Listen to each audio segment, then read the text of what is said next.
Mathieu Mérian, avant de parler de Somanity et de l'exosquelette que vous développez, pouvez-vous nous retracer votre parcours déjà assez fourni malgré votre jeune âge? Alors moi j'ai commencé par un IUT en génie électrique et informatique industrielle parce que passion depuis très jeune dans l'électronique avec un grand-père qui était ingénieur dans les usines des torpilles de Saint-Tropez. J'ai monté ma première imprimante 3D du coup à 12 ans. Et après ça, voilà, passion de l'impression 3D, stage chez Volumic 3D qui est un gros acteur niçois et du coup national de l'impression 3D. Et ensuite j'ai compris que je voulais m'orienter vers de la biomécanique, de la technique pendant le bac, quand j'ai fait pour une des épreuves du bac une prothèse de bras pour un ami à moi qui était amputé. Et ensuite du coup voilà, IUT à Lyon, viré de l'IUT à Lyon parce qu'on n'aimait pas trop les entrepreneurs à l'époque. Et du coup me voilà à Sophia Antipolis en école de commerce, à l'opposé de ce que normalement j'aime faire, mais à la recherche de compétences qui me manquaient dans la partie un peu plus business. Et dans le même temps, j'en ai profité l'année du bac pour monter la première société qui est toujours vivante. C'est My3D, My donc 3D. spécialisé dans l'impression 3D, une technologie dont vous utilisez tout le potentiel dans Somanity. Dans Somanity exactement, c'est un lien en fait qu'on a entre les deux. On s'est permis de faire Somanity parce qu'on avait justement des compétences en impression 3D et qu'on s'est dit mais voilà, on a des connaissances qui sont approfondies au niveau de la fabrication additive, mettons-les à profit pour faire quelque chose d'un peu plus grand que simplement des impressions. Vous considérez la création de Somanity comme le prolongement naturel de My3D? Pas comme le prolongement naturel, mais My3D a été l'accélérateur de particules de Somanity. Il n'y aurait pas eu de Somanity s'il n'y avait pas eu de My3D. Au départ de votre aventure, vous avez bénéficié d'un accompagnement de la part de Schema Venture, Oui. l'incubateur de votre école de commerce. Ça vous a été particulièrement utile? Oui, on est toujours accompagné par eux, notamment là sur ces phases de levée de fonds actuellement, sur lesquelles Schema Venture en fait nous accompagne à fournir des prévisionnels financiers qui soient carré. Moi, mon job, c'est de donner une vision et d'être avec mes ingés, avec mes équipes. C'est pas de faire des prévisionnels financiers, j'aime pas ça particulièrement. Et donc, Schema Adventure nous accompagne beaucoup là-dessus pour qu'on ait une structuration interne. Ils nous ont donné beaucoup leur avis sur les process qu'on a fait en autonomie, mais voilà, on a eu beaucoup de retours sur tout ça, etc. Donc, c'était important aussi. Peut-on maintenant présenter Somanity et l'équipe pluridisciplinaire qui vous entoure? Alors, Somanity, donc c'est une boîte dont le projet est né en 2021, qui a été porté par My3D du coup depuis. Immatriculée en 2023, dans laquelle en fait on conçoit des exosquelettes pour les personnes atteintes de handicap moteur. L'idée, c'est parti d'une discussion avec un ami à moi qui était atteint d'une sclérose en plaques et qui m'a dit un soir où on était ensemble, en fait il me faudrait le même truc qu'il y a dans les films, qu'on commence à voir, les exosquelettes, là il me faudrait ça pour que je puisse remarcher normalement. Donc on a regardé un peu sur internet, on s'est dit on va peut-être en acheter un, et en fait on s'est rendu compte que ça coûtait très très cher, que c'était pas accessible, on s'est dit mais pourquoi pas monter du coup une boîte qui ferait ça, qui ferait des exosquelettes imprimés en 3D pour permettre à toutes ces personnes-là de pouvoir retrouver leur autonomie. Donc aujourd'hui c'est une boîte qui emploie 10-15 personnes dans la région. Après on a d'autres personnes aussi qui travaillent avec nous, mais plus dans le nord de la France avec des partenariats labo, etc.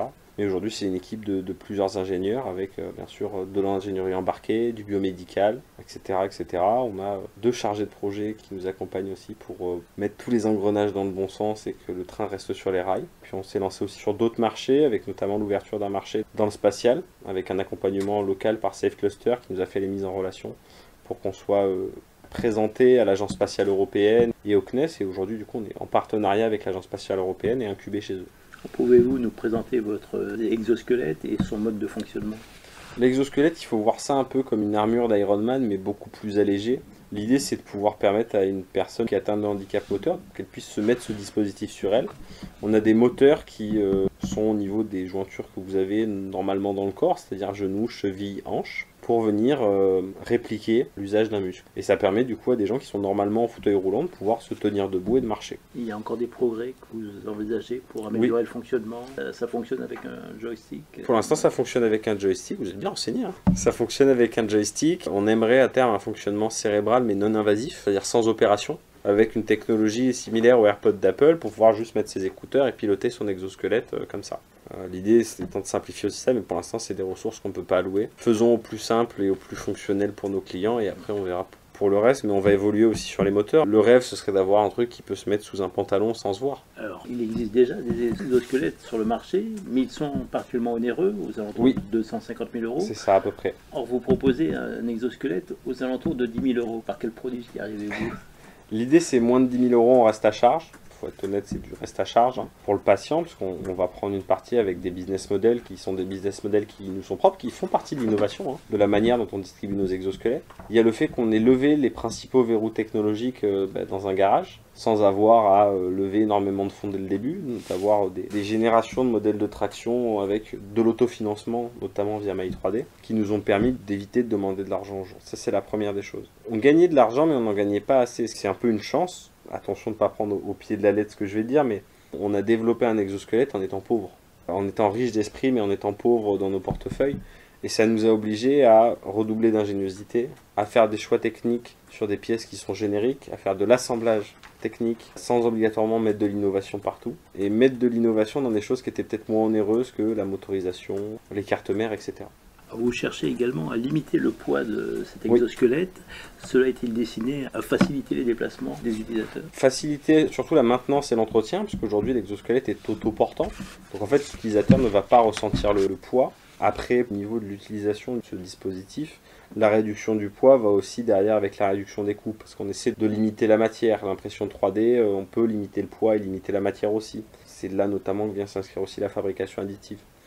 Donc cette limite de poids, elle vient se faire dans plusieurs axes. Déjà, une facilité de maintenance d'utilisation, une réduction des coûts, mais aussi une volonté d'avoir quelque chose d'un peu plus design que ce qui existe. On présentera cette version finale d'exosquelette à Vivatech, et on essaie vraiment d'avoir quelque chose de beaucoup plus léger, avec des jointures moteurs qui se voient moins, de l'aluminium. On va avoir un nouveau modèle aussi qui sera présenté beaucoup plus tard dans l'année, avec notre nouvelle typologie de moteur, sur laquelle on va gagner quasiment entre 50 et 60% de place sur l'empattement moteur. Donc ce gain de poids, il vient aussi avec une volonté de faire du design, puisque on a co-conçu ces exosquelettes avec des personnes atteintes de handicap moteur, avec APF France Handicap, avec des médecins qui nous ont dit mais c'est pas parce qu'on est atteint de handicap moteur qu'on doit avoir des trucs moches ou qui ressemblent à des dispositifs médicaux. C'est important qu'ils soient beaux, ces exosquelettes. Oui. Aujourd'hui, Apple vend des ordi parce qu'ils sont aussi jolis, et parce que l'interface utilisateur l'est aussi. Aujourd'hui, beaucoup de dispositifs médicaux, quand vous regardez, ils sont réfléchis pour être fonctionnels, pas obligatoirement design. Ce qu'on essaie d'apporter là-dedans, et dans tout ce qu'on fait, c'est une façon un peu novatrice de voir le dispositif médical. C'est quelque chose qui va être porté, c'est quelque chose qui va être transporté. Vous allez utiliser l'exosquelette pour aller d'un point A à un point B. Votre voiture, vous pouvez choisir le design, la customiser, changer la couleur. Pourquoi ce ne serait pas le cas pour un dispositif médical, qui coûte pour la plupart des fois le prix d'une belle Porsche? Avec votre technologie, outre le domaine médical, vous avez visé également d'autres secteurs. Vous avez parlé du spatial, mais aussi la défense et l'industrie. La défense un petit peu, pas tellement, parce qu'aujourd'hui le marché est peut-être un peu trop tôt pour la défense. Sur l'industrie, c'est un domaine sur lequel on réfléchit. Quel type d'application concrète? Alors, sur l'exosquelette passif, il y a déjà beaucoup de gens qui le font très très bien. Nous, ce sera plus sur des charges très très lourdes ou de la formation, de pouvoir utiliser un exosquelette en fait un peu comme un accélérateur dans un milieu métaverse pour pouvoir évoluer dans une simulation virtuelle. En fait, on suspend l'exosquelette en l'air. Vous pouvez marcher, courir, vous accroupir. Vous avez l'impression d'être au sol et ça permet notamment dans le milieu du nucléaire, de la formation sur les usines pétrolières, de pouvoir former les gens à évoluer dans un certain milieu avec des contraintes, dans un environnement virtuel avant de les envoyer sur le terrain. Aujourd'hui, quelles sont les perspectives de développement de Somanity? Quelles sont les prochaines échéances? L'idée, c'est de pouvoir sortir un premier dispositif médical assez rapidement. Pour nous, assez rapidement, on parle d'une petite année, sur de la partie rééducation avec les centres de rééducation, les kinés, pour ensuite pouvoir partir sur une levée de fonds qui permettra à ces personnes de pouvoir remarcher. Alors pour atteindre cet objectif, vous visez une levée de fonds, de quel montant et avec quel type de partenaire? Alors les partenaires ne sont pas encore définis, on est ouvert à toutes les propositions.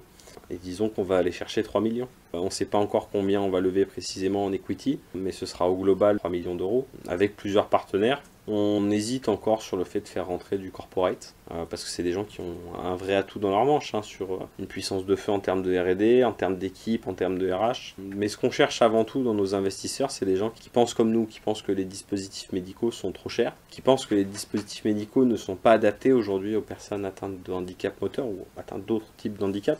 Il n'y a pas que le handicap moteur, il y a aussi des handicaps invisibles. Donc il faut repenser en fait en plus le médical qui est vraiment... Le patient est au centre. Il est au centre du business model, mais pour plein de boîtes, il n'est pas au centre du design et de la façon dont on va entreprendre. Quand on entreprend dans le médical, on fait avant tout des produits qui doivent servir les gens et pas les intérêts des actionnaires. Pour bien fixer les choses, combien de modèles envisagez-vous de produire chaque année? Sur les premiers dispositifs, avec notre micro-usine, on pourrait sortir jusqu'à 200 exosquelettes par an. L'idée, après, ce serait de monter sur peut-être une deuxième levée de fonds avec une phase d'industrialisation pour sortir beaucoup plus d'unités. Vous envisagez de continuer à vous développer sur Sophia Antipolis? Et si Oui. oui, quels avantages tirez-vous de l'écosystème? Déjà, c'est une région qui nous a beaucoup donné, donc il faut qu'on rende à la région ce qu'elle nous a donné. C'est un écosystème qui est quand même bien pour les startups, qui pourrait être encore amélioré, parce qu'on peut toujours améliorer les choses. Mais c'est un cadre de vie déjà pour les équipes, faut pas se mentir, de pouvoir bosser sur la Côte d'Azur, de travailler avec le soleil, avec la mer à moins de 20 minutes, c'est des choses qui plaisent aux gens. Et c'est un territoire qui est dynamique. Donc nous, on en tire surtout d'éviter la grosse centrale parisienne, en restant dans un cadre de vie où on travaille beaucoup et je préfère beaucoup travailler avec des arbres et le soleil plutôt qu'avec un métro à côté. Donc au-delà du réseau et de ce qu'on peut apporter, de dire que voilà, la Côte d'Azur, c'est pas que de l'économie du tourisme, c'est aussi de l'économie de l'industrie, c'est aussi de l'économie de l'innovation. On a une belle French Tech implantée dans la région, on a des belles écoles, on a des belles écoles d'ingénieurs qui sont en train de s'implanter. Voilà, donc favorisons cette innovation et cet tissu économique pour montrer que voilà, Sophia Antipolis est la technopole européenne qu'elle a toujours été. La technopole peut aussi répondre à la phase industrielle? C'est plus compliqué. C'est plus compliqué. Je pense que là-dessus, on ira plus sur le bassin niçois pour la partie industrielle. Mais en termes d'innovation, on restera à Sophia Antipolis.